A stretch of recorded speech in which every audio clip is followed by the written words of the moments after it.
Folks, it looks like the United States might be setting things up for a full-blown ground invasion in Iran. The situation has been getting very tense. These countries that neighbor Iran with American military bases and Israeli bases and connections, they've been getting targeted by drones. It hasn't slowed down. They're trying to brush it under the rug, but it is happening, people. And the situation is likely to get very, very bad from here on out. And it does seem like World War III is coming. World War III looks like it's coming. Okay, so look, I'm going to give you a little bit more backstory in this video, and we're going to understand where this ground invasion might actually take place and how much worse it could get. So basically, after like a week of warfare in Iran, okay, we're hearing that Trump is considering ground troops. It's just been a week. They said it was just going to be a 4-day military operation. We heard that one before. It's been a week, and now they're saying troops might run. You might be getting drafted soon, folks. Okay, you might look, hopefully it doesn't happen. Dubai might be you might have to run to Dubai to dodge the draft in a minute. You have to dodge the drones instead of dodging the draft. That's what's going to happen. More waves of U.S. and Israeli military strikes against Iran tonight, including 50 Israeli fighter jets targeting a secret bunker under the late Ayatollah Khamenei's compound. The Israeli military says it was being used by Iranian officials. And U.S. forces destroying a large Iranian drone-carrying ship. The Pentagon says Iranian drone attacks have plummeted. President Trump posted there will be no deal with Iran except unconditional surrender. As we have new reporting, the president has privately expressed interest in the idea of a small contingent of U.S. troops that would be used for specific strategic purposes inside Iran, according to 2 U.S. officials, a former U.S. official, and another person with knowledge of the conversations. In a phone call with NBC's Garrett Hake, President Trump said he's not considering a U.S. ground invasion of Iran at this time, dismissing it as a waste of time, saying they've lost everything. They've lost their Navy, they've lost everything they can lose. And the White House seems to be rubbing it in, posting memes overnight on X. You want to see me do it again? Mixing What is going on here? This is the state of war in 2026. They're sliding on Iran and then they're posting memes about it afterwards. This is on a whole other level. This is like that footage with action movie clips. Several former senior U.S. military officials expressing outrage to NBC News, calling the posts undignified and disrespectful to everyone involved in the war. All as Iran is still unleashing attacks. In Bahrain, the government says Iran struck a hotel and 2 residential buildings. No injuries. And the president of Azerbaijan is now threatening to respond to what he called an Iranian terror attack Thursday, drone strikes on an airport and near a school. While in Israel, high school volunteers this morning were cleaning up debris after this building was hit. I think it's scary, but it's meaningful that we're here, that we're helping here and not sitting in our house without doing anything. Though Iran still has a major ally, Vladimir Putin. Russia is providing intelligence to Iran on the location of U.S. forces in the Middle East, which could help locate American targets to hit, according to 4 sources with knowledge of the matter. Tom pressing Iran's foreign minister about Russia on Thursday. And they are actively helping you in this war? Well, they have always helped us. All as Americans stuck in the Middle East are returning home. The State Department sending in charter planes, as several airports are resuming commercial flights. I booked like 3 flights trying to get out of Dubai. This one's stuck, and so I'm finally home. Richard joins us now live. So, look, he said that he's considering boots on the ground for targeted operations. He said he doesn't think a full ground invasion is the way to go. But oftentimes you hear things aren't the way to go, and then before you know it, presidents are getting kidnapped and assassinated, okay? Now, this is ironic that he's considering doing boots on the ground operations in light of the fact that Trump basically just said that Iran had actually been completely destroyed. What need would there be for that if the country is completely destroyed? So this basically says President Trump on Iran, and he basically talks about their whole army and navy and everything being gone, and all their ships are at the bottom of the ocean. So this is victory is coming. Is victory not already achieved? I don't know. Said I'd give it a 12 to a 15. Their army is gone. They're just about, look, their navy is gone. Their communications are gone. Their leaders are gone.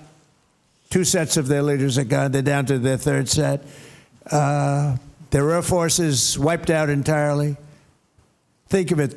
They have 32 ships. All 32 are at the bottom of the ocean. Other than that, they're doing very well, Coach. Very well. We're doing, our military is doing phenomenally.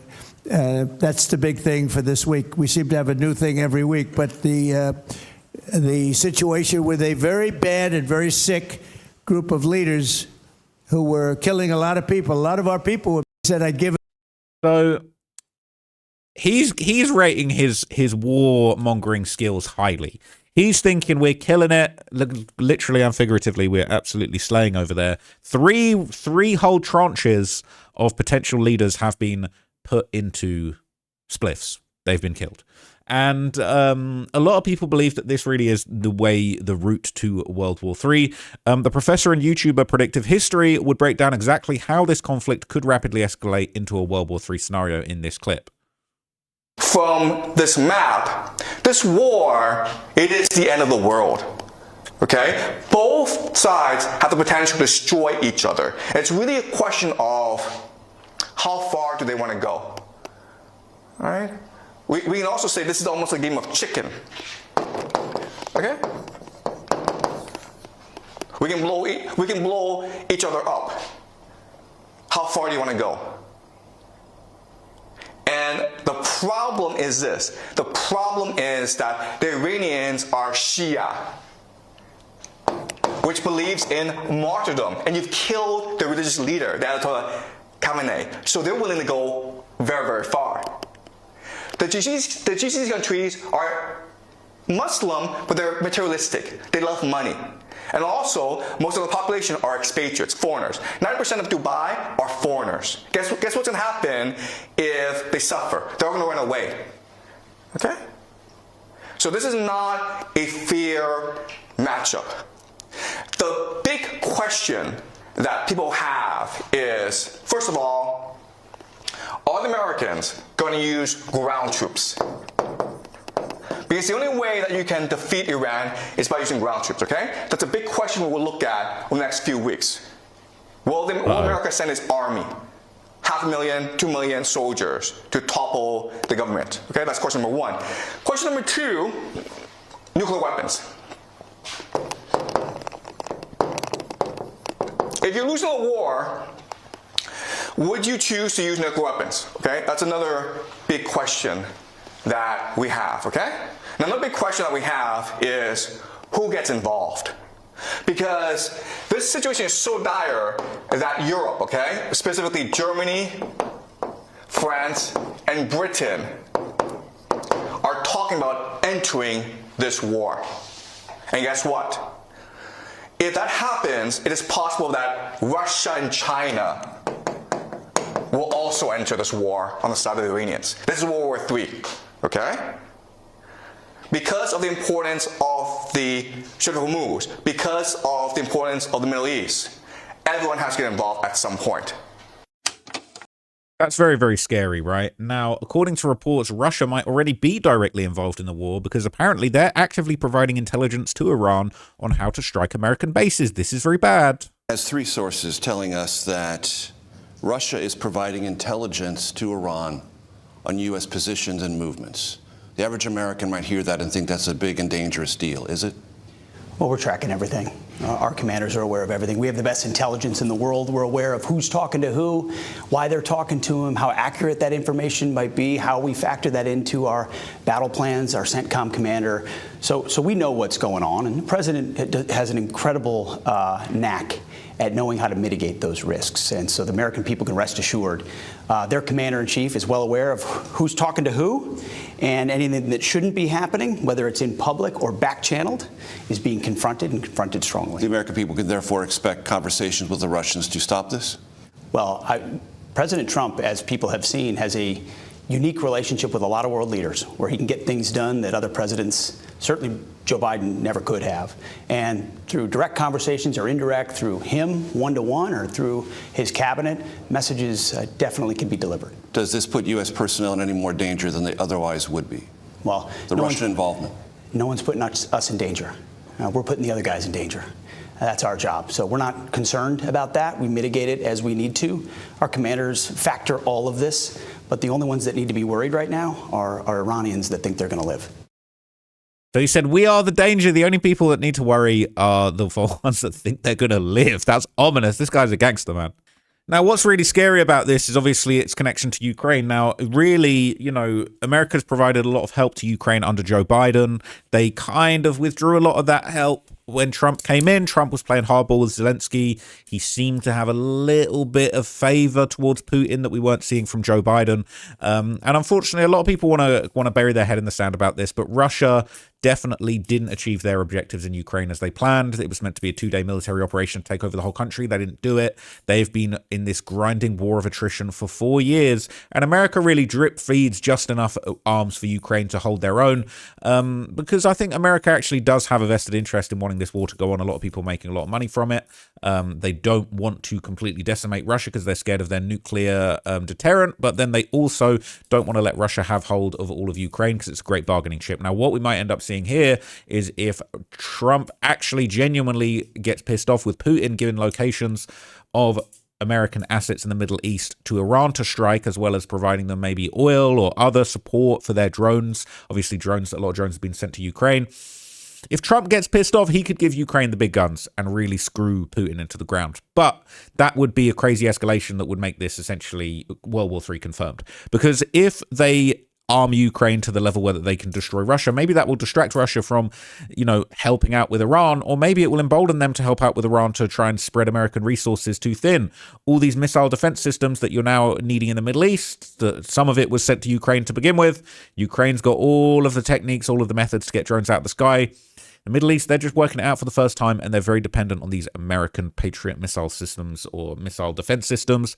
And it costs millions of dollars for them to shoot down a drone that is basically a moped scooter engine attached to a plane filled with C4. Now, one specific strike in this conflict has turned out to be highly controversial, and this was the alleged bombing of an Iranian school, which, according to some targets, was actually built next to a military installation on purpose. There's been talk I've seen on both sides of people saying, well, America blew up this school and killed a bunch of kids. I've seen other people talking about Iran actually blew up the school by mistake. It was maybe missile debris. It was maybe an accidental misfire. And then they want to blame it on America to essentially curry favor and, you know, martyr all of these children for their cause. Now, I haven't seen enough on either side to confirm my opinion yet, but I'll show you a little bit of backstory on that right now. So nearly a week after a strike killed scores of Iranian students in Minab, it seems more and more likely that the US was responsible. A new satellite image shows an Iranian Revolutionary Guards base and an elementary school in southern Iran. Here you see craters in several of the buildings, including the school. They were hit in their exact centres, suggesting precision strikes, experts say. A wall separates the school and the base. Satellite images from December show dozens of people in what appears to be a handball court at the school.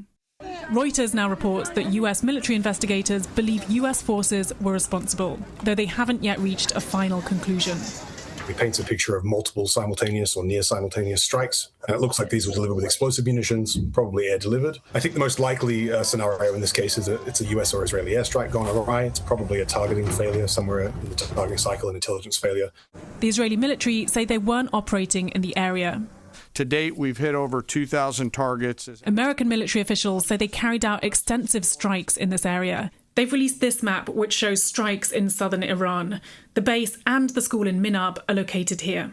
We, of course, never target civilian targets, but we're taking a look and investigating that. The damage we've seen to the building is quite significant, and it's unlikely it was something like an air defense missile fired by the Iranians, for example. With Iran's internet blackout, images and footage from the ground are limited, and CNN has not been able to examine fragments from the weaponry used, and so any assessment is inconclusive. So we don't have a definitive answer yet, but it does definitely have some indication that the US might have been responsible. The strikes looked pretty precise, but then also let's not forget, some regimes are very dirty with their warfare. It's not unthinkable that they might have intentionally embedded military bases amongst a population of children. They have. Why would you put a military installation next to a school? it does make you wonder. Now, I'm not saying that it's okay. I'm not saying it's cool. We don't know for sure if Americans are responsible, but there are some people saying that there is evidence that does suggest that might be the case. But why they having their military bases next to a school? It does make you wonder, okay? I'm not saying it's okay. It's very tragic, and rest in peace to all of those who lost their lives in this strike. And war is unfortunately hell, as we've been told several times. Now, the next little whoopsie by the United States to discuss is the sinking of an Iranian warship, and the circumstances of the sinking of this Iranian warship have raised quite a lot of eyebrows, kind of on both sides, really. I'll give you info. So this is the footage.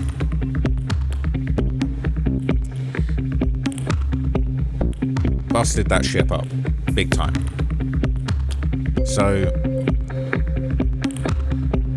So this was supposedly a direct hit on a Iranian warship, a very serious and significant ship, but the circumstances of this might have been the wartime equivalent of a sucker punch, a snake punch to the back of the head when someone wasn't suspecting it, or perhaps even worse. Because this attack is now under heavy scrutiny as a potential war crime, and the circumstances of it have actually been pretty controversial. So can we get the information we need? It says the US may have committed a war crime in the sinking of this Iranian ship. The Geneva Conventions say nations have a duty to take all possible measures to help rescue victims of shipwrecks. A US submarine left that to Sri Lanka. So the US torpedoed an Iranian frigate off of Sri Lanka this week, and it may have violated the Geneva Conventions by failing to help rescue sailors from the stricken warship, an act that could potentially endanger American service members in this and future wars. The 312-foot Dina and its 130-member crew, many of them musicians in the Iranian Navy band, had just finished participating in an Indian government naval exercise and cultural exchange that the US Navy had also participated in, and were on the way home on Wednesday. So from what I've understood, basically, India got a bunch of different armies together to take part in a naval exercise. It wasn't meant to be real warfare. It was meant to be an exercise, a little practice run with a whole bunch of friendly nations. Now, the idea that you can invite ops to the party to participate like this and not have them beef is absurd, but it is what it is. I guess it was pre-planned. They weren't supposed to get dirty with it. But obviously, America decided, look, we're going to take the opportunity. If the Iranian warships are dumb enough to come to this exercise openly and be out here in the open undefended, we're going to smoke them. That's what Americans said. Said after clearing Sri Lanka, that ship was struck by a torpedo fired from a US Navy submarine about 20 miles from the island's southern tip. The weapon appears to have ruptured the hull from beneath, and the warship quickly sunk. And the submarine did not attempt to rescue Iranian sailors in the water. That's a little bit naughty. White House Press Secretary Caroline Leavitt bragged about how the attack featured the first American use of a torpedo to sink a ship since World War II. Excuse me? We're trying to recreate World War II? Could we not? Defense Secretary Pete Hegseth, narrating a video clip of the attack, used the same gloating tone. An American submarine sank an Iranian warship that thought it was safe in international waters. Instead, it was sunk by a torpedo. Quiet death, he intoned. Now, this is a picture of Sri Lankan Navy sailors rescuing the Iranian sailors after the Dina warship sunk outside of Sri Lanka's territorial waters. It says Hegseth had previously mocked the stupid rules of engagement that aim to limit civilian deaths and other actions that could constitute war crimes. Them stupid rules of engagement trying to, dictate a civilized war. So they said there is an affirmative duty to rescue under the Geneva Convention, said Mark Nevitt, a former Navy lawyer in the Judge Advocate General Corps and now a law professor at Emory University. He and other legal experts warn that disregarding those and other rules invites mistreatment, even death, to Americans who are shipwrecked or captured. The Geneva Conventions, the 1949 agreements governing the international armed conflict, state that following a naval engagement, parties to the conflict shall without delay take all possible measures to search for and collect the shipwrecked and wounded and sick, to protect them against pillage and ill treatment, to ensure their adequate care, and to search for the dead and prevent their being despoiled. Said after sinking the Dina, though, the attacking submarine appears to have done none of those and instead left it to Sri Lankan authorities to find survivors and collect the bodies of those killed. Laurie Blank, also an international law professor at Emory, said the rule applies to submarines as well, and if the sub did not have the ability or room to care for the shipwrecked sailors, the crew still had the obligation to do what it could to save their lives. This rule reflects and maintains the long-standing, customary duty to rescue and save lives at sea, she said. In such case, taking all possible measures would mean that the submarine should pass the location of possible survivors to other vessels, aircraft, or coastal facilities that are able to render assistance, or at a minimum to higher headquarters at the earliest possible moment. I don't think they did that. They left them for dead. Asked about the submarine's actions, a Defense Department spokesman said, "We're not going to discuss operational details regarding the submarine or actions following the engagement. Sri Lankan authorities responded promptly to distress signals from the vessel and conducted search and rescue operations that recovered survivors. We defer to the government of Sri Lanka for additional details regarding these efforts." It took at least an hour for Sri Lankan rescuers to arrive at the scene, however, and it's unknown how many of the 87 dead thus far might have survived if the US sub had surfaced as the Dina was sinking. The US Navy's own handbook on the law of naval operations largely repeats the Geneva Convention's language, but adds a caveat. As far as military exigencies permit, after each engagement, all possible measures should be taken without delay to search for and collect the shipwrecked, wounded, and sick, and recover the dead. That clause, as far as military exigencies permit, could be used by the Navy to justify the submarine's failure to take part in the rescue. Nevitt said, the basic idea is that any ship, including a submarine, should do its best to rescue shipwrecked enemy sailors. Attacking them would be a war crime. Submarines are virtually undetectable underwater, but uniquely vulnerable to attack when at the surface. Their structure with limited deck space and relatively small size also makes them ill-suited for search and rescue. It's a submarine. It's secret. It's very small, Nevitt said, adding that the Navy jealously guards the location of all of its submarines, both nuclear-armed missile boats and attack subs. The basic idea is that any ship, including a submarine, should do its best to rescue shipwrecked enemy sailors. Attacking them would be a war crime, said Marko Milanovic, a professor of international law at the University of Reading in England. The problem is that submarines are not best equipped to do this kind of mission, and that do this, they'd have to do it at the surface, which would expose them to attack.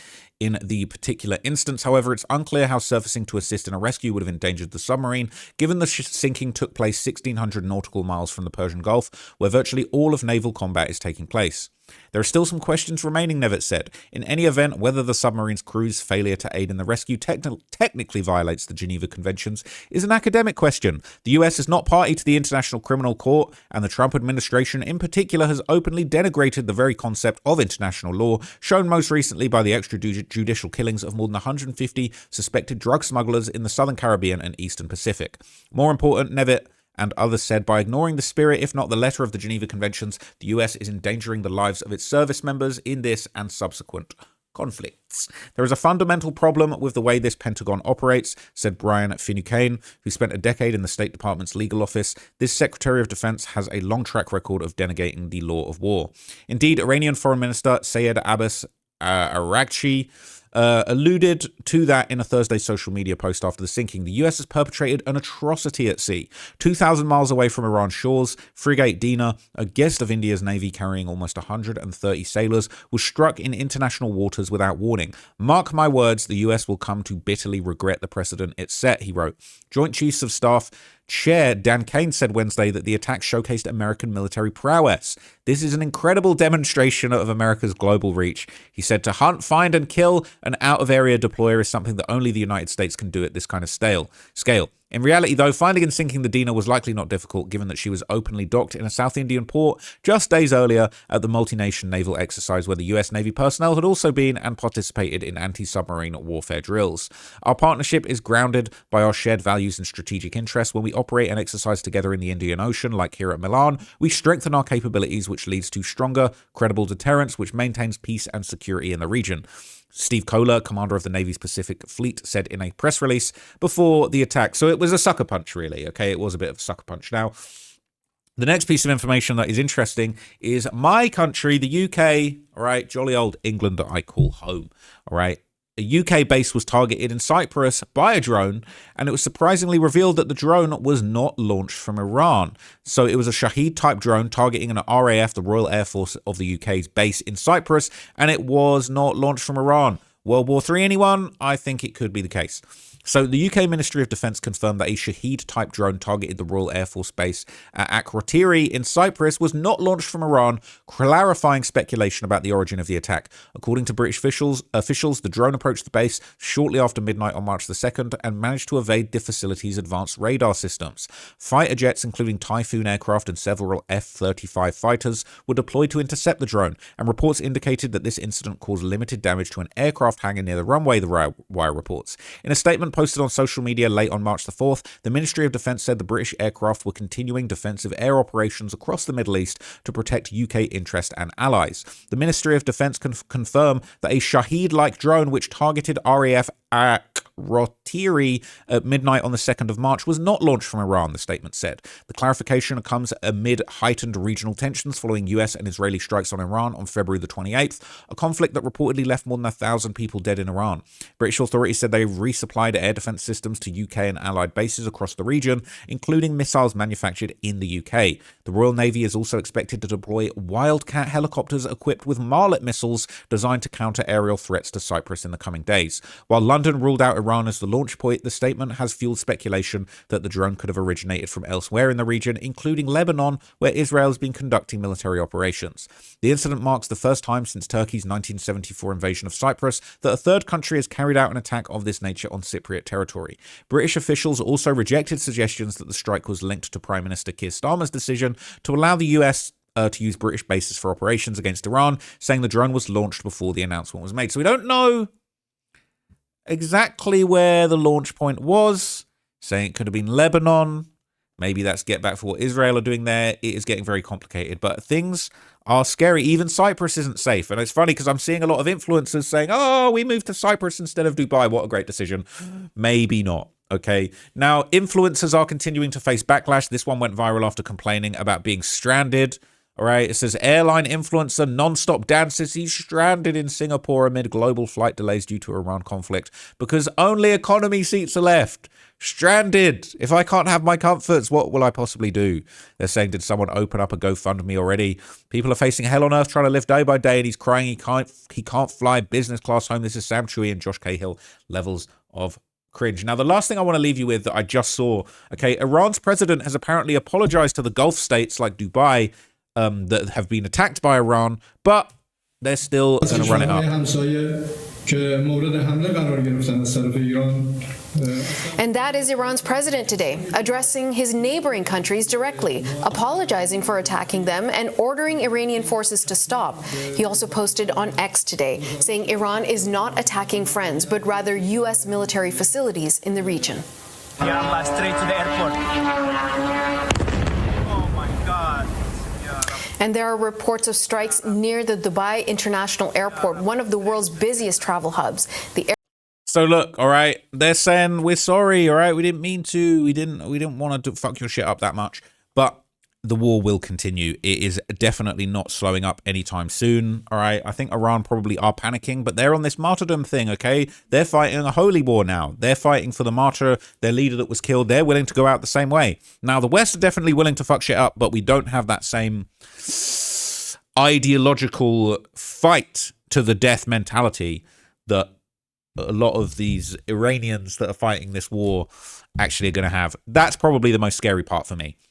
But look, okay, let me know what you guys think. Let me know whether you think this really is hurtling towards World War III. All these drone strikes are definitely super scary. And I, for one, am just really, really sad to see so many people losing their lives and fleeing where they are. I hope this can stop. I don't know if this was fully thought through. Hopefully it was. And hopefully they keep us safe, man. But I do worry that it could get to the point where nowhere is safe. All right, we need to find the new Dubai. Where's the new Dubai where we're going to be safe? Could be rural America. Could be somewhere in England, could be UK, could be Wales. I don't know, all right? But I want to stay safe and stay the hell out of the way, okay, folks? But anyway, let me know what you thought of that breakdown. I will be back with some more videos. I've actually got 2 Ghislaine Maxwell videos that I want to record today. Something crazy I learned about her that I've been dying to tell you guys about, so stay tuned for that. Thank you so much for watching this video. And until next time, gang, I'm out of here. Peace.